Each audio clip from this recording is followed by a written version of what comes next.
If you've ever opened a template and thought, this looks good, but how do I add my own touch so it stands out in my shop? That's exactly what we're doing here. I always start by choosing a template that's close to my end goal because I'm not trying to redesign it from scratch. I'm looking at the structure, the spacing, the layout. A strong foundation makes customization fast and repeatable. Once the template is open, I remove anything I'm not going to use.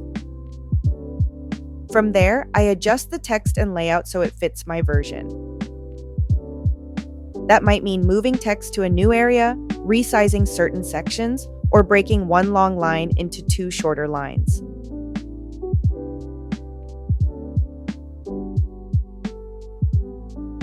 This is usually the moment when the template starts to feel like a new product. The layout hasn't changed dramatically, but the design now reflects something different.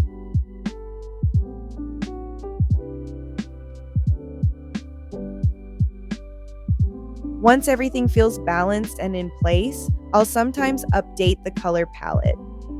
This part is optional. Basically, color becomes a finishing touch.